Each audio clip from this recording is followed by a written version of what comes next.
ప్రకటన గ్రంథం మొదటి అధ్యాయంలో 13వ వాక్యం నుంచి 20వ వాక్యం వరకు ఆరాధన వర్తమానం కొరకై ప్రభు మన మధ్యకు తీసుకొస్తున్నటువంటి మాటలను మనం గమనిస్తాం.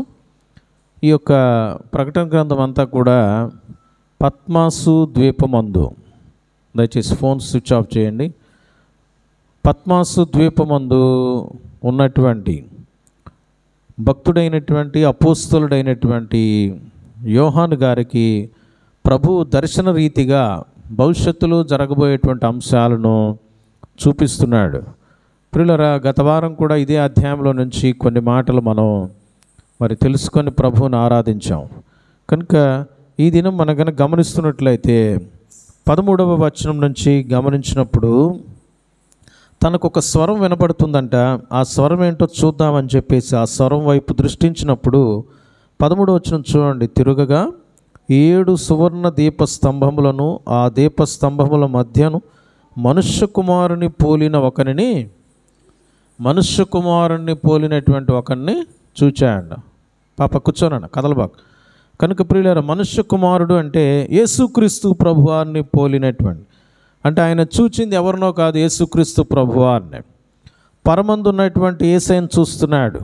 యేసుక్రీస్తు ప్రభువారు ఎలా ఉన్నాడు అన్నట్లయితే ఆయన తన పాదాల మట్టుకు దిగుచున్న వస్త్రం అంట రొమ్మునకు బంగారు దట్టి కట్టుకొని ఉన్నాడంట. ఆయన తల వెంట్రుకలు ఎలా ఉన్నాయంట? తెల్లని ఉన్నిని పోలినవై హిమమంతా ధవళంగా అంటే తెల్లగా ఉన్నాయంట. అంతేకాకుండా ప్రియులారా, ఆయన నేత్రములు అగ్ని జ్వాలల వలె ఉండెను.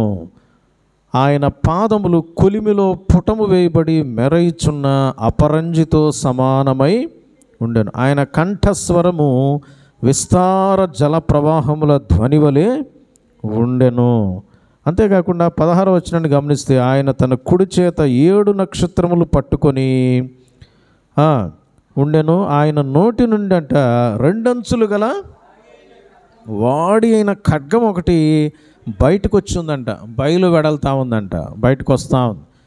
మరి ఇంత భయంకరమైనటువంటి ఒక గొప్ప దృశ్యాన్ని అపోస్తలుడైనటువంటి యోహాను చూస్తున్నాడు, దర్శిస్తున్నాడు. ప్రియులారా, యేసుక్రీస్తు ప్రభువారు ఎంత మహిమ కలిగినటువంటి వాడుగా ఉన్నాడో, ఎంత భయం వచ్చేటట్లుగా ఆ దర్శనాన్ని చూస్తే ఉన్నదో మనం గమనించవచ్చు అన్నమాట. అయితే ప్రియులారా, మనం ఒక 4 ప్రాముఖ్యమైన విషయాలు ఈ యొక్క లేఖన భాగం నుంచి గమనిస్తాం. చూడండి, 16వ వచనం మధ్యలో గమనించినట్లయితే ఆయన ముఖము మహా తేజస్సుతో ప్రకాశించుచున్న సూర్యుని వలె ఉండెను. యేసుక్రీస్తు ప్రభువారి యొక్క ముఖం అంట సూర్యుని వంటి మహా తేజస్సుతో ప్రకాశిస్తూ ఉందంట, వెలుగుమయమై ఉంటా ఉన్నది. ప్రియులరా, ఆయన మహిమతో నింపబడిన వాడుగా ఉన్నాడు. ఆయన యొక్క ముఖాన్ని చూడలేని పరిస్థితి. సూర్యుని కంటే మహా తేజస్సు, సూర్యుడిని కలుగజేసినటువంటి వాడు. మనం 1 యోహాను పత్రిక 1వ అధ్యాయం 5వ వచనాన్ని తీయండి బాబు. 1 యోహాను పత్రిక 1వ అధ్యాయం 5వ వచనాన్ని ఎవరైనా చదవండి. ఏం రాయబడిందో?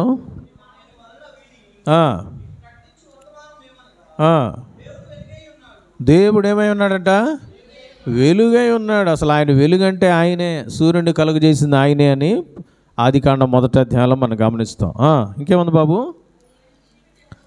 చీకటి మాత్రం లేనటువంటి వెలుగు ఆయన. ఎంతటి ప్రకాశమానంగా ఉన్నాడంటే చీకటి అనేది అక్కడ లేదంతే. ఇంకా అంతేకాకుండా ప్రియులారా, మన యోహాను సువార్త 8వ అధ్యాయం 12వ వచనాన్ని గమనించినట్లయితే యేసు ప్రభువారు అంటున్నాడు, ఏమంటున్నాడు చూడండి. యోహాను 8:12. యోహాను 8:12.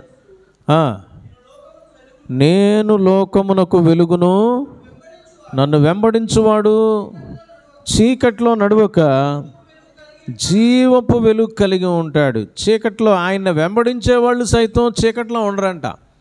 చీకటి క్రియలు దూరం అయిపోతాయి, జీవించే వెలుగును కలిగి ఉంటారంట. కాబట్టి ఆయన వెలుగుమయమై ఉన్నాడు, చీకటి ఎంత మాత్రం లేదు. ఆయన లోకానికి అనగా నీకు నాకు కూడా వెలుగై ఉన్నాడు. ఆ వెలుగులో జీవం ఉన్నది అనేటువంటి సత్యాన్ని కూడా మనం తెలుసుకోవాలి ప్రియులారా. అంతేకాకుండా 1 పేతురు పత్రిక 2వ అధ్యాయం 9వ వచనాన్ని గమనించినట్లయితే ప్రభు అంటున్నాడు అక్కడ, ఏమంటున్నాడండి పేతురు గారి ద్వారా, అయితే మీరు చీకట్లో ఉన్నారు, ఏమయ్యారంటే ఇప్పుడు ఆశ్చర్యకరమైన తన వెలుగులోనికి మిమ్మును పిలిచాడు దేవుడు అంటున్నాడు. దేవుడు వెలుగు, లోకానికి వెలుగు ఆయనే. తన వెలుగులోనికంట దేవుడు ఏం చేశాడండి, చీకట్లో ఉన్న నిన్ను నన్ను ఏం చేశాడండి, పిలిచినట్లుగా చూస్తున్నాం. పిలిచాడు ఆయన. చీకట్లో మనం ఉండటం ఇష్టం లేక చీకట్లో ఉన్న మనల్ని ఆశ్చర్యకరమైన సూర్యుని కంటే మహా తేజస్సు కలిగినటువంటి, సూర్యుడినే తయారు చేసినటువంటి, చీకటే లేనటువంటి వెలుగైన ప్రకాశమానమైనటువంటి తన వెలుగులోనికి నమ్మిన ప్రతి ఒక్కరిని కూడా పిలిచినటువంటి దేవుడుగా కనిపిస్తూ ఉన్నాడు, మార్చినటువంటి దేవుడుగా కనిపిస్తూ ఉన్నాడు. ఏమండి, జీవన శైలిని, బ్రతుకుని మార్చేసినటువంటి దేవుడుగా కనిపిస్తూ ఉన్నాడు ప్రియులారా. చీకటి బ్రతుకు ఇప్పుడు వెలుగు బ్రతుకు, పాపపు బ్రతుకు పరిశుద్ధ బ్రతుకుగా మార్చేసినటువంటి వాడుగా కనిపిస్తూ ఉన్నాడు. అందుకని ప్రియులారా, మరి యోహాను సువార్త 1వ అధ్యాయం 9వ వచనాన్ని ఒకసారి కనుక గమనించినట్లయితే ఏముందో చూడండి. యోహాను సువార్త, నిజమైన వెలుగు ఉండెను, అది లోకములోనికి వచ్చుచు ప్రతి మనుష్యుని ఏం చేస్తుందంటండి, వెలిగించుచున్నది. ప్రియమైన వాళ్ళరా, నిజమైన వెలుగు ఆయనేనంట. ప్రియులరా, యేసు ప్రభువారు వెలుగై ఉన్నాడు. అట్టి వెలుగుని, అట్టి నిజమైన వెలుగుని, ఏ వెలుగైతే మనం చూస్తున్నామో ఇవన్నీ కూడా ఏమండి, ఈ వెలుతురు, బయట ఉన్నటువంటి వెలుతురు కానీ, సూర్యుని వెలుతురు కానీ, ఇవన్నీ గమనిస్తూ ఉన్నట్లయితే మరి వీటన్నిటికంటే కూడా అసలైనటువంటి నిజమైన వెలుగు దేవుడే వెలుగై ఉన్నాడు. సూర్యుడిని దేవుడు ఒక వెలిగేటువంటి ఒక గోళంగా దేవుడు తయారు చేశాడు ఆయన. ఇవన్నీ తయారు చేసినటువంటి వాటి ద్వారా వస్తున్నటువంటి ప్రకాశమే మనకి అసలైన వెలుగు. ఎవరంట? యేసు ప్రభువారు. ఆ వెలుగులో జీవం ఉంది, ఆ వెలుగులో చీకట్లేదు. ఆ వెలుగు మనకు కూడా వెలుగే. ఆ వెలుగు మనల్ని వెలిగిస్తుంది. ఆ వెలుగును వెంబడిస్తే మనం కూడా చీకట్లో నడవక జీవితాంతం కూడా జీవించేటువంటి ప్రాణులుగా ఉంటాం. ఎంత గొప్ప వెలుగై ఉన్నాడు. ఈ రోజున నిన్ను నన్ను వెలిగించినటువంటి, ప్రకాశిస్తున్నటువంటి, మరి సూర్యుని వంటి వాడుగా కనిపిస్తున్నటువంటి మన ప్రభు అయినటువంటి యేసే. రెండో ప్రాముఖ్యమైన విషయాన్ని మనం గమనించినట్లయితే ప్రియులారా, చూడండి, ప్రకటన గ్రంథం 1వ అధ్యాయంలో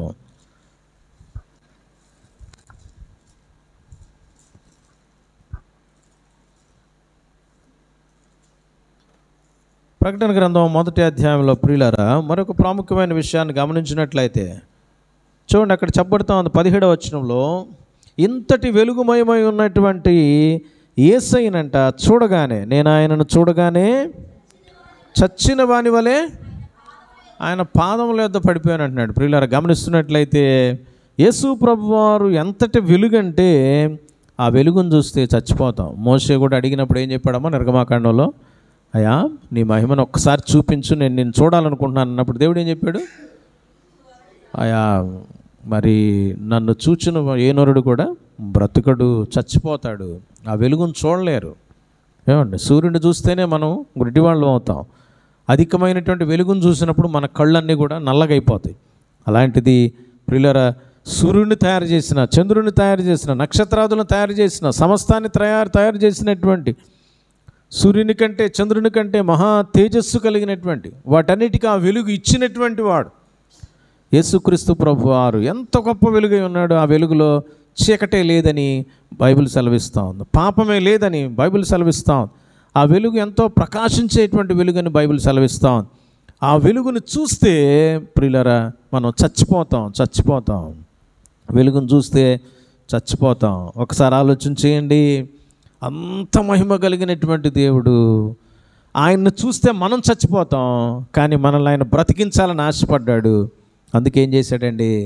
అంత మహిమ కలిగినటువంటి దేవుడు తన మహిమను తగ్గించుకొని శరీరాన్ని ధరించుకొని ఈ లోకానికి వస్తే ఆయన్ని నమ్మి వెంబడిస్తున్నటువంటి మనం కూడా లెక్కలేనితనంగా ఆయనకు వ్యతిరేకంగా జీవిస్తే మరి ఆయన బాధపడతాడో సంతోషిస్తాడో ఒకసారి ఆలోచన చేయండి ప్రియులారా. నీ కోసం నా కోసం చచ్చిపోవాల్సినటువంటి మన కోసం ఏమండి నిరంతరము నిజమైన వెలుగుగా ఉన్నటువంటి యేసు ప్రభువారు తను తగ్గించుకొని నీ వంటి నా వంటి స్వరూపాన్ని దాల్చొచ్చాడు, తగ్గించుకొని వచ్చాడు నిన్ను నన్ను తన వెలుగులోనికి తీసుకొని వెళ్ళిపోవటానికి, తనలాగా మార్చడానికి. కనుక ఈ ఉదయకాల సమయంలో మన ప్రభు అయినటువంటి యేసయ్యను మనం చచ్చిపోతాం. అందుకే యేసుగా దిగొచ్చాడు, నరునుగా దిగొచ్చాడు. మహిమలో ఉన్నటువంటి మహిమతో ఆయన దిగొస్తే ఏ ఒక్కళ్ళు కూడా రక్షించబడటం కష్టం.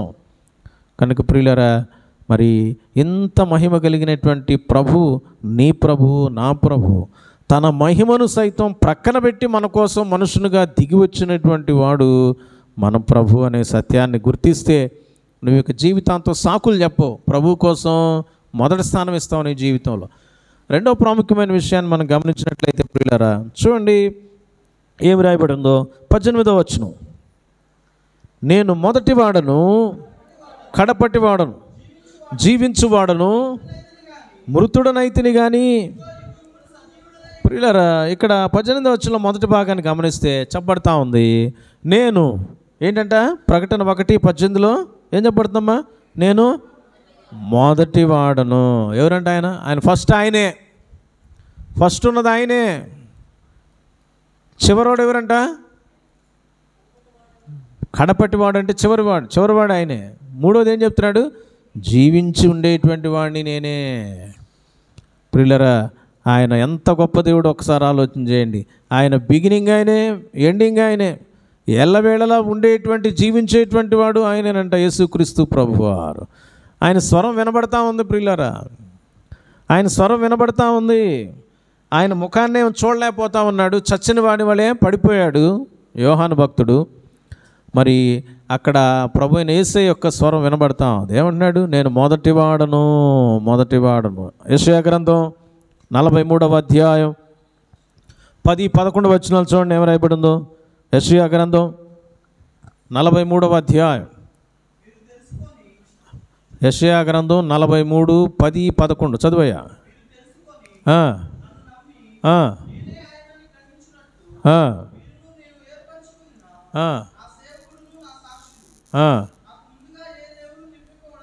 ఏం చెప్తున్నాడయ్యా? నాకు ముందుగా ఏ దేవుడు లేడు అంటే ముందు నేనే, ఫస్ట్ నేనే, నాకంటే ముందు ఎవరు లేరు. తర్వాత నా తర్వాత అనే పాయింటే లేదు. అంటే నేనే సమస్తం, అంతటా అన్నింటా ఆవరించి ఉన్నటువంటి వాడిని నేనే. నాకు ముందు కానీ నా వెనక కానీ ఎవ్వరూ లేరు అనేటువంటి సత్యాన్ని గమనించాలి అని ప్రభువు తెలియపరుస్తూ ఉన్నాడు. ఇంకేమంటున్నాడయ్యా? నేనే యెహోవాను, నేను తప్ప వేరొక రక్షకుడు లేడు అని ప్రభువారు తెలియపరుస్తూ ఉన్నాడు ప్రియులారా. కనుక ఈ ఉదయకాల సమయంలో మనం కనుక గమనిస్తూ ఉన్నట్లయితే ప్రభు అయినటువంటి యేసుక్రీస్తు వారు ఏమై ఉన్నాడు అన్నట్లయితే మొదటివాడు ఆయనే, కడపటివాడు ఆయనే, జీవించేవాడు ఆయనే. ఆయన ముందు ఇంకెవరో ఉన్నారు అని అంటానికి లేదండి, సమస్తం ఆయనేనంట. ముందు వెనక అంతటా కూడా సమస్తం ఆయనే. ఇంకా ఆయన ముందు ఎవరైనా ఉన్నారు అని అంటే మరి ఆయన్ని సృజించిన వాళ్ళు ఎవరైనా ఉన్నారా అంటే కాదు, ఆయనే సమస్తమై ఉన్నాడు అనేటువంటి విషయం బైబిల్ గ్రంథంలో తెలియపరచబడతా ఉన్నది. ఇంతటి గొప్ప దేవుడు మన యేసుక్రీస్తు ప్రభువారు. మూడో ప్రాముఖ్యమైనటువంటి విషయం ప్రియులారా, చూడండి ప్రియులారా, గమనిస్తున్నట్లయితే 18వ వచనం 2వ భాగం ఏముందమ్మా? మరి మృతుడనైతిని కానీ ఇదిగో యుగయుగములు సజీవుడనై ఉన్నాను అని ప్రభువారు తెలియపరుస్తూ ఉన్నాడు. ఏంటంట? మొదటివాడు ఆయనే, చివరివాడు ఆయనే, జీవించేవాడు అని చెప్తున్నటువంటి ఆయన మరి జీవిస్తూ ఉన్నటువంటి ఈయనకి ఏమైందండి? మృతుడనయ్యాను అంటున్నాడు. ఒరే, మృతుడు అవటానికి గల కారణం ఏంటి? నీ నా పాపాలే. మనుష్యుణ్ణి బ్రతికించడం కోసం, మనుష్యుణ్ణి జీవంతో నింపడం కోసం, ఏమండి మనుష్యుణ్ణి తన వలె మార్చడం కోసం, పాపిని పుణ్యాత్మునిగా చేయడం కోసం ప్రియులరా ఈ రోజున పనికి మాలిన కంపు కొట్టే నాలాంటి జీవితాలను సుగంధ సువాసనగా చేసేటువంటి నిమిత్తమై ఆయన మృతుడయ్యాడు. ఏమండి, ఆయన దేవుడు జీవించుండేటువంటి వాడు మృతుడవ్వాలి అని అంటే అర్థం ఏంటండి? మొదటగా మృతుడవ్వాలి అంటే శరీరంతో ఉండాలి, మృతుడవ్వాలి అంటే మనుషుడు అవ్వాలి. ప్రియులారా, మృతుడు అవ్వడానికి ఆయన మనుషుడు అవ్వడానికి ఇష్టపడ్డాడు. చచ్చిపోవాలి కాబట్టి, మన కోసం రక్తాన్ని చిందించాలి కాబట్టి, ఏమండి, he wanted to become a man. ఆయన మనుషుడు అవడానికి ఇష్టపడ్డాడు. అర్థమైందండి? మనందరి కోసం చచ్చిపోవాలి కాబట్టి, దేవుడికి చావు లేదు కాబట్టి, ఆయన యుగయుగాలు జీవించేవాడు. అసలు ఆయన చూడాలి అంటే మనం చచ్చిపోతాం ముందు. కాబట్టి మనలాగా రావాలి. కాబట్టి మనలాగా ఎందుకు రావాలి? మన పాపాల కోసం శిక్ష చెల్లించబడాలి. ప్రియులారా, ఆ శిక్షను తను అనుభవించడం కోసం ఏం చేశాడు బాబు? మనుష్యుడై ఈ లోకానికి వచ్చాడు. మనుష్యుడు అవడానికి ఇష్టపడ్డాడు. రక్తమాంసాల్లో పాలివాడవడానికి ఇష్టపడినట్లుగా చూస్తూ ఉన్నాం. ప్రియులారా, ఆది యందు వాక్యరూపకంగా ఉన్నటువంటి యేసుక్రీస్తు ప్రభువారు యోహాను 1:13-12 ఏమి తెలియపరచబడుతుందా? 13లో కనుక గమనిస్తూ ఉన్నట్లయితే 14లో ఆ వాక్యమే శరీరధారి అయి కృపా సత్య సంపూర్ణుడుగా మన మధ్య నివసించను. శరీరాన్ని ధరించుకొని వచ్చాడు. ఎందుకంట శరీరాన్ని ఎందుకు ధరించుకొని వచ్చాడా? ఉదయ్ ఏంది ఇప్పుడు దాకా చెప్పింది? ఏంది వినలేదా? నిద్రపోతున్నావా ఏమ్మా? శరీరాన్ని ధరించుకొని ఎందుకు వచ్చాడు? చచ్చిపోవడం కోసం అమ్మా, చనిపోవాలి. ఇక్కడ 3వ పాయింట్ ఏంటి మనం చూస్తుంది? మృతుడనైతిని కానీ యుగయుగములు సజీవుడు అనేటువంటి మాట ప్రభు తెలియపరుస్తూ ఉన్నాడు. మృతుడనయ్యాను కానీ యుగయుగములు జీవించేవాడినని ప్రభు తెలియపరుస్తున్నట్లుగా చూస్తూ ఉన్నాం. ప్రియులారా, మన కోసం మృతుడయ్యాడు. ఆయన చచ్చిపోయాడనంటే మళ్ళీ ఆయన తిరిగి లేవలేడా? తిరిగి జీవాన్ని సంపాదించుకోలేడా అని అన్నట్లయితే ఆయన మృతుడు అవ్వగలడు, మరలా జీవాన్ని సంపాదించుకోగలడు. ఆయన చనిపోగలడు, మళ్ళా జీవాన్ని వెనక్కి లాక్కోగలడు. ప్రియులారా, మనం కనుక గమనిస్తున్నట్లయితే యోహాను సువార్త 10వ అధ్యాయం 11-18 వచనాలు గమనించినట్లయితే ఏం రాయబడింది చూడండి. 10వ అధ్యాయం 11వ వచనం. నేను గొర్రెలకు మంచి కాపరిని. మంచి కాపరి ఏం చేస్తాడంట? గొర్రెల కోసం ప్రాణం పెట్టడానికి వెనకాళ్ళ. మహిమలో ఉన్నాను కదా, పరలోకంలో ఉన్నాను కదా, నేను రానులే, పలాని ఎల్లైనా పొలైనా పంపిస్తాలే, ఒక దూతను పంపిస్తాలే మీకోసం అని అనలా. ప్రియులారా, ఆయనే దిగొచ్చాడు, మన కోసం మృతుడయ్యాడు. అంతేకాకుండా ప్రియులారా, మృతుడయ్యాడంట. మరి 18వ వచనం చదువు బాబు, ఏముందో? 18వ వచనం, యోహాను సువార్త 10వ అధ్యాయం 18వ వచనం.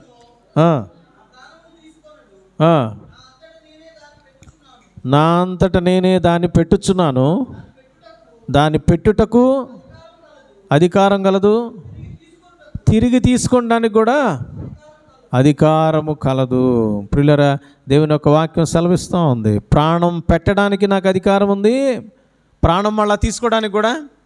ఇదిగో మృతుడినయ్యాను, మరలా ఏమంటున్నాడంట? యుగయుగాలు సజీవుణ్ణి అని అంటున్నాడు. అంటే ప్రియులారా, మరి మరణము పునరుద్ధానము సమస్తం కూడా ఆయన గుప్పిట్లో ఉన్నాయి అనేటువంటి విషయం మనం గమనించాలి. మృతుడయ్యాడంట మన కోసం, కానీ యుగయుగాలు జీవిస్తున్నాడు. ప్రియులారా, నీ నా జీవితాలు, నీ నా పాపాలు మనల్ని చంపేస్తూ ఉన్నాయి. పాపానికి జీతం మరణం. మనం ఏ కోశాను కూడా ఈ లోకంలో జీవించడానికి కానీ పరలోకం వెళ్ళడానికి కానీ అర్హత లేదు. అటువంటి భయంకరమైనటువంటి స్థితిలో మన జీవితాలు ఉంటుండగా మన మృత్యువును తీసివేయడం కోసం యేసు ప్రభువారు మహిమలో ఉన్నటువంటి ఆయన, మొదటివాడు కడపటివాడు జీవించేవాడు అయినటువంటి ఆయన, సూర్యుని వంటి మహా తేజస్సుతో ప్రకాశిస్తున్నటువంటి ఆయన, చీకటి ఏమాత్రం లేనటువంటి వెలుగుగా ఉన్నటువంటి ఆయన మన కోసం తను తగ్గించుకొని నీవు నేను చూచే విధంగా నీ వంటి నా వంటి స్వరూపంలో దిగొచ్చాడు. ఎందుకంటే చనిపోవడం కోసం, ఎందుకంటే నీ నా చావుని దూరం చేయడం కోసం, నిన్ను నన్ను కూడా యుగయుగాలు ఆయనతో పాటు సజీవుల లిస్టులో ఉంచే నిమిత్తం. కాబట్టి మృతుడయ్యాడంట, కానీ యుగయుగములు జీవించేవాడు. ప్రియులారా, ఈ గొప్ప అనుభవం నీకు నాకు లేదు. మనం చనిపోయామంటే ఇక సీదా డైరెక్ట్గా ఎక్కడికమ్మా? నరకానికి. అలాంటి స్థితిలోకి మనం వెళ్ళకూడదు. యుగయుగాలు మనం జీవించాలి. కాబట్టి ఆయనే పరమ నుండి దిగొచ్చాడు. ఎంత గొప్ప దేవుడో ఒకసారి ఆలోచన చేద్దాం. చివరిగా ప్రియులారా, మనం గమనిస్తున్నట్లయితే చూడండి, 18వ వచనం చివరిలో తెలియపరచబడతా ఉంది. మరియు మరణము యొక్కయు పాతాళము యొక్కయు తాళపు చెవులు నా స్వాధీనంలో ఉన్నవి. ఎవరి స్వాధీనంలో ఉన్నాయంట? ప్రియులారా, అది ఒక గొప్ప అధికారానికి సూచనగా కనిపిస్తూ ఉంది. పాతాళము యొక్కయు, ప్రియులారా, మరణము యొక్కయు తాళపు చెవులంట. ఎవరిని పంపించాలి పాతాళంలోనికి? ఎవరిని ఆ నిత్య నరకాగ్ని గుండా పంపించాలి? ప్రియులారా, ఆ తాళపు చెవులు ఆయన దగ్గర ఉన్నాయి, ఆయన గుప్పిట్లో ఉన్నాయి, అధికారం ఆయన చేతిలో ఉంది. తప్పించటం ఏంటంట? బైబిల్ గ్రంథంలో మనం మరి కీర్తనలో గమనించవచ్చు. మరణము తప్పించుట ఆయన తప్పించగలడు, ఆయన దూరపరచగలడు, ఆయన సెటరైట్ చేయగలడు. అధికారం ఎవరి చేతిలో ఉందంట? మార్క్స్ వార్తలో మనందరికీ తెలుసు కదా, 2వ అధ్యాయం మార్క్స్ వార్త 10వ వచనంలో అక్కడ మరి పక్షవాతంతో ఉన్నటువంటి వ్యక్తిని బాగు చేస్తున్నటువంటి సమయంలో అక్కడ వాళ్ళందరూ కొనుక్కుంటామంటే యేసుప్రభు వారు చెప్పిన మాట, పాపములు క్షమించుటకు భూమి మీద మనుష్య కుమారునికి అధికారము కలదని మీరు తెలుసుకోవాలి. ఎవరికి ఉందంటాం అధికారం? పాపాలు క్షమించడానికి అధికారం. మరణంలోనికి వెళ్లకుండా,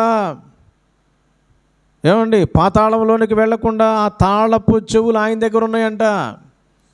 ఆయన అవసరమైతే తాళపు చెవులు తీసి లోపలికి నెట్టేయగలడు. గుర్తుపెట్టుకుందాం ప్రియులారా, ఏ మనుషుల్లో లేదు, ఏ పాస్టర్లో లేదు, ఏ తల్లిలో తండ్రిలో ఈ యొక్క అధికారం శక్తి లేదండి ప్రియులారా. ఒక్క యేసయ్యలో మాత్రమే ఉంది. ఆయన అంటున్నాడు, నా స్వాధీనములో ఉన్నాయి. Everything is under my control అంటున్నాడు, అండర్ మై పవర్ అంటున్నాడు. నా స్వాధీనం, నా అధికారంలో, నా బలం క్రింద ఉన్నాయి. ప్రియులారా, ఆయనకు మనం భయపడాలి, ఆయన్ని మనం స్తుతించాలి, మహింపరచాలి. మరణంలోనికి వెళ్ళాల్సిన, పాతాళంలోనికి వెళ్ళాల్సిన, నరకాగ్నిలో మండాల్సినటువంటి నిన్ను నన్ను అటు పోనీయకుండా యేసయ్య ద్వారా రక్షించడం ఆయన చిత్తమైంది.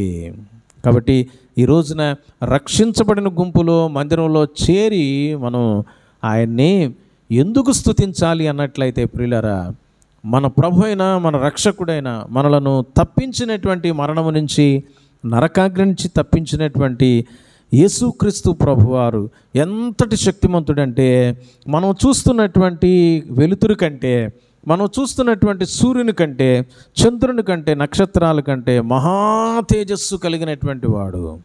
ఎందుకంటే వాటిని తయారు చేసినవాడు ఆయనే.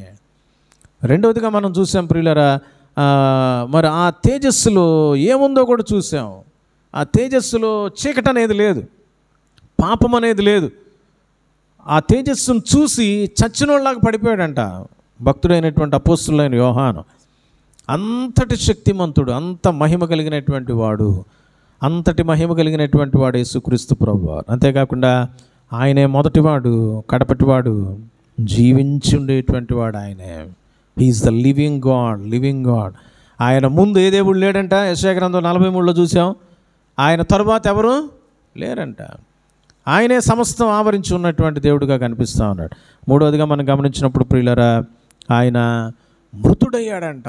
ఎంత గొప్ప దేవుడు అండి, ఎంత గొప్ప దేవుడు. మృతుడు అవటం ఏంట్రా బాబు అని అంటే, మన మృత్యువుని తీసివేయడం కోసం, మనలను సంరక్షించడం కోసం, మనలను ప్రియులారా పరలోకంలో కూర్చుండి పెట్టడం కోసం, యుగయుగాల సజీవ అనుభవంలో మనల్ని తీసుకొని వెళ్ళడం కోసం ఆయన చనిపోవడానికి ఇష్టపడ్డాడు, మనుషుడు అవడానికి ఇష్టపడ్డాడు, దిగి రావడానికి ఇష్టపడ్డాడు, సహోదరుల వంటి వాడయ్యాడంట. హెబ్రీ పత్రికలో చూడొచ్చు. కాబట్టి ఆయన మన కోసం మృతుడయ్యాడు, కానీ యుగయుగాలు జీవిస్తున్నాడనంటే ఆయన మరణం అవ్వడానికి, మరలా జీవాన్ని పొందుకోవడానికి అధికారం ఆయనకుందని యోహాను 10:18 కూడా మనం చూసాం. అంతటి ఆధిపత్యం కలిగినటువంటి వాడు యేసు ప్రభువారు.